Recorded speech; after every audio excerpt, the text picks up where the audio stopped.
Akhirnya yang ditunggu-tunggu datang juga, ada iQOO 15. Kenapa ditunggu-tunggu? Karena memang iQOO ya beberapa tahun terakhir ini selalu jadi yang pertama kalau ngomongin chipset terkencangnya Snapdragon ya. Dan yes, iQOO 15 ini juga jadi yang pertama ngerilis chipset terbarunya Qualcomm Snapdragon 8 Elite Gen 5 di Indonesia. Dan ya, as always, kita bakal bahas lengkap di video kali ini. Kita bakal unboxing, kita bakal testing, kita bakal lihat performance-nya gimana si Snapdragon 8 Elite Gen 5 ditambah si super chip computingnya Q3 iQOO self-develop ya. Jadi ya menarik untuk kita lihat. Dan ya, gue juga penasaran sama Origin OS berasa di iQOO tuh kayak gimana. Karena sebelumnya kan gue udah coba Origin OS, dan kita bakal lihat apakah berbeda, apakah sama, dan kita uji coba semua di sini. So langsung aja, siapin snack kalian, siapin teh, kopi, langsung aja kita mulai videonya. Let's go. Oke, jadi ini dia untuk boxnya iQOO 15 ya. Jadi mereka itu nge-skip ya, kayaknya yang 14. Jadi kemarin dari 12, 13 langsung 15. Gue bingung kenapa 13 tetap dipakai ya. Mungkin di China 13 tidak menunjukkan angka sial gitu. Tapi ya udah, langsung aja kita lihat ya. Sekarang ada tulisan nih ya, gede nih, powered by Origin OS. Ya, lebih tepatnya Origin OS-nya yang ke-6 sekarang ya. Karena yang versi resmi akhirnya di rilis secara global tuh yang versi Origin OS 6. Dan yang kita akan unbox ini adalah varian 16 512 GB. Dan kalau gue denger-denger juga ada yang varian sampai 1 terabyte ya, jadi 16 1 terabyte. Dan kalau ngomongin iQOO sendiri, harganya biasanya bikin geleng-geleng karena selalu ngasih value for money ya kalau soal harga, soal performance. Dan kali ini ya ditambah dengan OS-nya yang udah semakin berasa premium gitu, bisa menyaingi OS-OS yang lain. Kita lihat gimana. Nggak usah pakai pisau ya. Oke, bisa. Boxnya premium ya, warna hitam ya, dan ada kayak emboss-embossnya gini ya, kayak ada 3 dimensinya gitu sih bagian si kameranya ini kalau kalian lihat dari angle-angle tertentu ya. Tuh, ada glow-glownya gitu, keren, kayak ada 3D-3D-nya. Udah sih, nggak ada apa-apa lagi di samping-samping, nggak ada tulisan spek-speknya kayak gimana sih ya. Oke, nah ini tuh HP-nya, kita lihat sedikit. Kita geser dulu aja, kita cek aksesoris ya. Karena kita dapat, ini udah unit yang retail Indonesia, kita dapat casing yang kayak gini guys sekarang guys. Udah nggak casing silikon transparan lagi. Tapi nggak tahu deh, iQOO sebelumnya juga udah dapet casing yang kayak gini ya. Jadi soft case ya, putih. Dan dia ada 2 warna ya. Ada yang warna hitam kalau nggak salah namanya Alpha. Ada yang satu lagi warna putih ini. Nah, di sini kita dapat charger.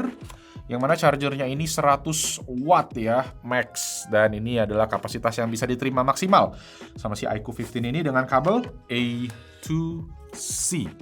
Oh enggak deh, dengan kabel C to C. Terus terakhir kita kasih juga ada SIM ejector yang berwarna bulat. Dan kalau ditanya ini kompatibel eSIM nggak? Jawabannya yes, ini kompatibel sama eSIM juga. Cuma nggak kompatibel sama micro SD card. Sisanya ada kartu garansi ya. Oke, nah kalau ngomongin service center sendiri, iQOO itu juga udah punya service center. Tapi setahu gua, service center itu juga gabung sama Vivo ya.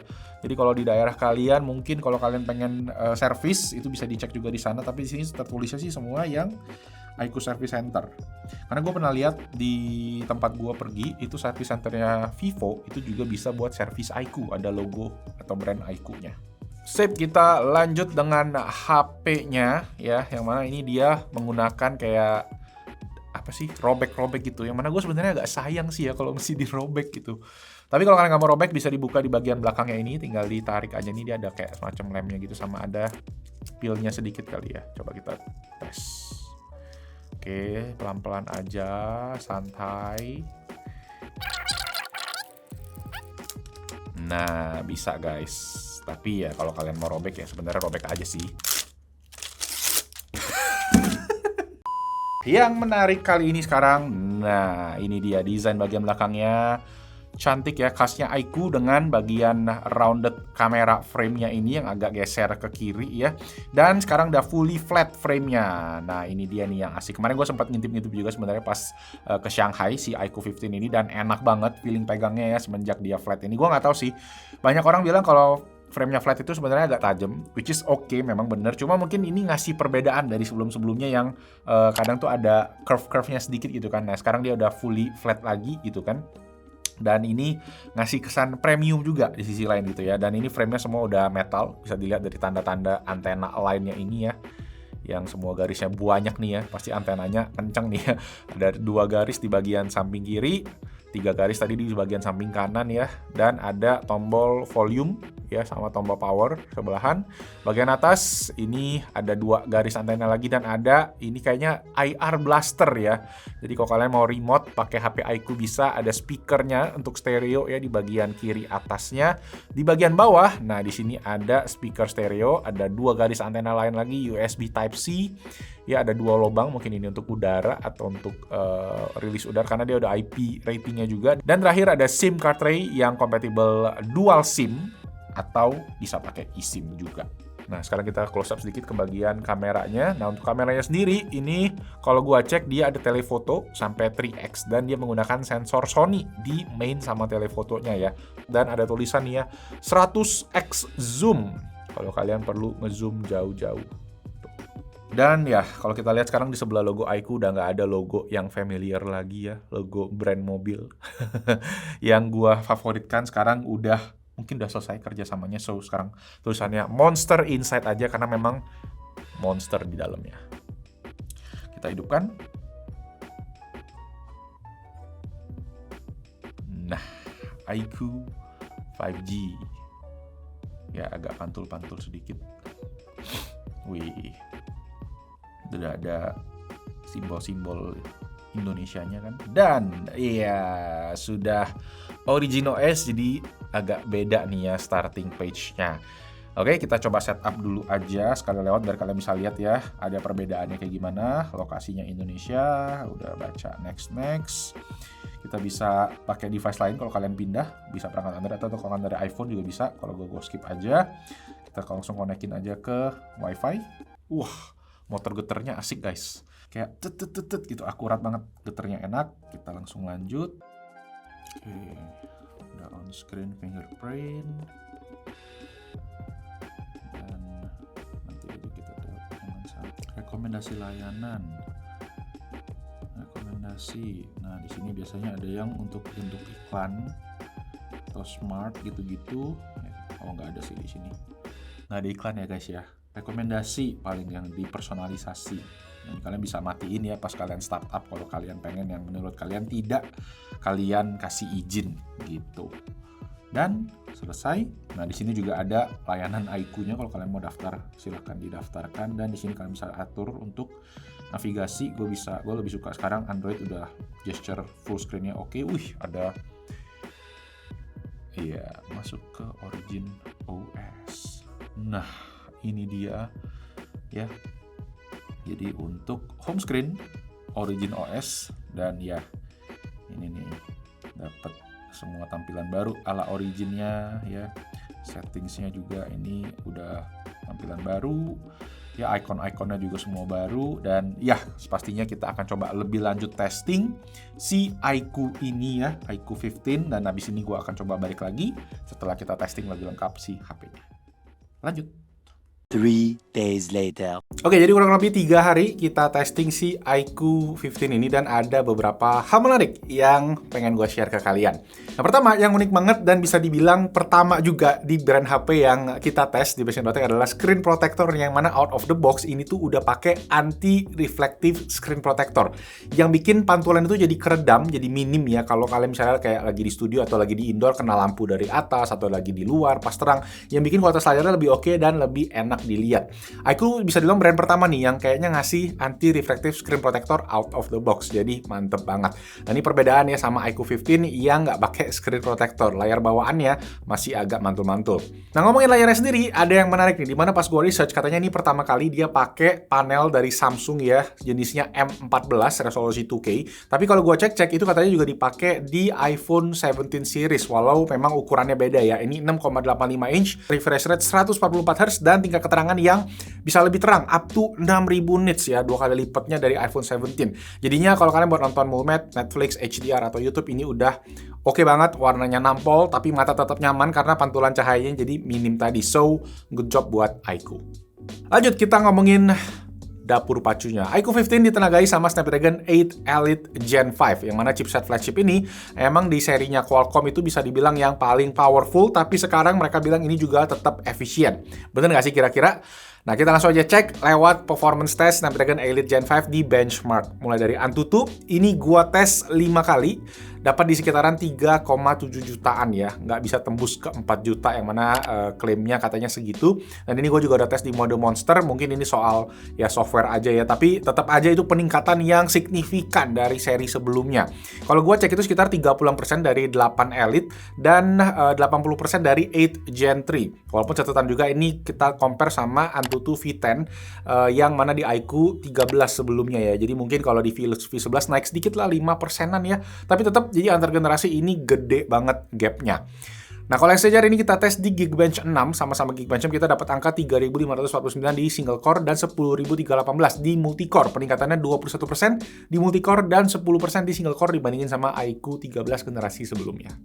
Satu yang gua penasaran adalah di bagian stability, di mana raw performance yang sekencang ini pasti akan menghasilkan suhu yang tinggi, itu V6 ya. Dan di sini stability kita dapetin, ini kita tes di 3D Mark Wildlife Stress Test, ada di angka 46% stability-nya dengan base score di 24.401, yang mana suhunya kalau kita cek ini 46 derajat ya dia tulis ya, tapi kalau kita tes sendiri ya dia sampai 50 derajat, yang mana masuk teritorinya hot to the touch ya, yang artinya akan kurang nyaman kalau dipegang. Tapi tenang aja, karena memang suhu ini tuh cuma terjadi pas testing benchmark, karena skenario yang dites kan emang ekstrim banget ya, tujuannya untuk bisa tahu kapabilitas maksimal dari HP-nya. Pas penggunaan sehari-hari sendiri, gue nggak notice yang panas banget sampai mengganggu. Paling pas gaming nih, yang ada nih mulai suhunya panas, yang mana kita share nih ya hasil tesnya. Yang pertama kita tes langsung native Android gaming lewat game Wuthering Waves, yang mana udah kategori game berat ya. Dan di sini kita settingnya bisa rata kanan ultra high 60 fps memang, tapi lock. Dan hasilnya kalian bisa lihat lancar jaya, frame rate stabil banget, hampir nggak ada drop yang signifikan. Dan yang bikin kaget sebenarnya menurut gua suhunya. Karena kalau pas tes benchmark itu panas, di sini tergolong adem. Gua main sekitar 30 menitan ya, ini suhu cuma mentok di 40-an derajat kecil. Yang mana ini manajemen suhunya bisa dibilang ajaib buat game berat kayak Wuthering Waves, yang artinya optimalisasi game mobile itu udah bagus banget. Dan buat Snapdragon 8 Elite Gen 5 sendiri ini udah kayak easy lah gitu. Tapi makanya kita pengen cobain lebih berat, yaitu emulator. Dan ini bukan sembarang emulator, sekarang gue lagi demen cobain game emulator PC, yaitu GameHub. Nah, di sini kita langsung cobain yang gila, yaitu GTA 5, yang biasanya game di PC, di laptop, di komputer, sekarang bisa dimainin di HP lewat GameHub. Dan ya ini ekstrim ya, emulasi game PC ya. Baru main 10 menit, memang performanya tergolong smooth, jadi 50-an FPS, yang mana di sebelum-sebelumnya gua tes, ini yang memang paling tinggi, hampir menyentuh, mungkin mau bisa masuk 60 kalau kita settingnya turunin dikit. Tapi suhunya cuy, 44 derajat, dan di situ mulai kerasa ada throttling ya. Dan pas banget kita habis 10 menit kita masuk ke game open world setelah intronya, dan di situ drop lagi ke 30-an FPS. Jadi mungkin faktor suhu, faktor map yang open world juga, jadi dia akan drop di bagian open world-nya. Jadi paling kalau gue bisa rekomen, memang kalau kalian yang heavy gaming banget, gue rasa external cooler ya, yang Peltier gitu akan sangat ngebantu biar ngedinginin suhunya. Nah, next kita bahas ke bagian kamera, yang mana di sini juga improvementnya gue lihat banyak banget, dan kerasa kalau kamera di HP iQOO sebelumnya itu cuma asal ada doang. Nah, ini kayaknya lebih niat gitu. Nah, untuk kamera belakang ada triple 50 megapixel setup dengan main kamera pakai sensor Sony IMX931, ultrawide pakai sensor Samsung JN1 yang dipakai juga di kakak-kakaknya, dan yang baru ada 3x periscope telefoto yang mana dia pakai sensor Sony IMX882. Nah, selfie-nya ini juga upgrade yang paling berasa menurut gua, karena dia jadi lebar ya, di 21 mm dari sebelumnya 28 mm yang padat banget gitu, yang mungkin banyak dikomplain. So sekarang bisa selfie lebih lebar, bisa wifi karena lensanya tadi lebih lebar. So good job buat iQOO. Nah, untuk hasil foto, kita kebetulan lagi dipinjemin mobil balap Hyundai Ioniq 5N ya, versi kencang dari Ioniq 5, dan ya pas banget sama karakter HP-nya yang kencang. Jadi ya konfigurasi hardware-nya menurut gua udah pas dengan 3x periscope-nya, dan di sini hasil-hasilnya kalian bisa lihat. Untuk main kamera gua ngerasa karakter warna iQOO yang kontrasti, yang vibrant masih kerasa di sini ya, terutama di warna biru mobilnya yang menurut gua lebih vibrant dari naturalnya gitu ya. Walau demikian dari segi detail ini udah tajam, ngasih natural bokehnya juga bagus, dan kalau kita pakai mode portrait juga bokehnya menurut gua overall rapih gitu. Nah, transisi warna dari ultra wide ke main ke periskop juga tergolong konsisten, walau emang di lensa telefoto kerasa itu ya kalau dia agak sedikit lebih soft dan shadow-nya agak sedikit diangkat gitu. Lanjut, yang gue suka di portrait mode-nya, karena sekarang lensa 3X itu ada equivalent focal length 85 mm, yang mana itu favorit gue untuk urusan portrait. Dan hasil-hasilnya seperti yang gue bilang tadi, udah rapih ya, skin tone-nya juga natural, walau gue ngerasa keseluruhan foto warnanya tuh kayak masih agak vibrant gitu. Nah, buat kalian yang pengen alternatif warna, udah disediain juga macam-macam filter gitu ya, yang isinya kurang lebih sama dengan HP kakaknya ya. Ada filter kayak textured, ada filter black and white, dan ada warna-warna juga, jadi kalian bisa adjust aja sesuai dengan kebutuhan kalian. Nah, di sektor video, nah ini gue sedikit menemukan keanehan, di mana kadang ketika kita zoom di 3X, dia itu nggak pindah ke lensa periskopnya. Lucunya perpindahannya itu terjadi di 10X ya.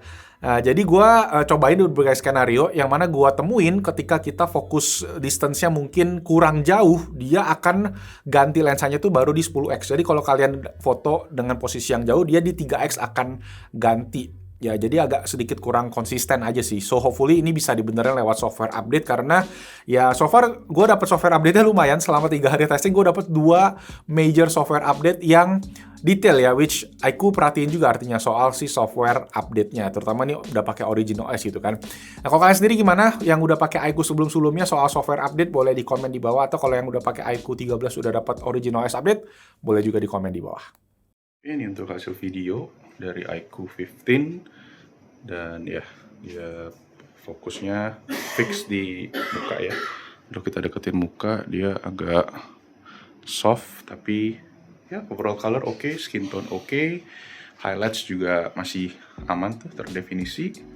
Next, beberapa hal ini yang gue notice selama testing. Mulai dari baterai, yang mana gue memang cuma testing 3 hari terakhir, jadi belum bisa experience yang full banget, soalnya gue baru ngecas sekali dalam 3 hari ini. Jadi impresi awalnya ya ini badak sih ya harusnya ya. 7000 mAh, chargingnya 100 watt flash charge, itu 5-100%, nggak nyampe 1 jam. Jadi buat penggunaan sehari-hari gue rasa bakalan aman banget lah. Speaker wise udah stereo juga, jadi suaranya tergolong so-so sih ya. Dan ada fitur bypass charging juga kalau kalian pengen tadi buat pakai gaming ya, walaupun itu menurut gua agak bikin suhunya jadi lebih tinggi. Jadi make sure better pakai cooler aja biar aman. Dan last but not least, Origin OS sendiri so far ya gue suka tampilannya, yang ngasih experience yang lebih modern tampilannya, animasinya juga lebih smooth, lebih menyenangkan gitu ya, dan fitur-fiturnya juga bikin nyaman karena versi global pastinya udah support sama Gemini gitu. Dan ada AI bawaan Origin lain kayak AI Captions juga ada di sini, yang mana semua nggak ada yang dikurang-kurangin lah. Nanti mungkin kita akan bikin video lebih detail soal Origin OS, jadi kalau kalian pengen stay tune, komen di bawah, dan subscribe biar nggak ketinggalan.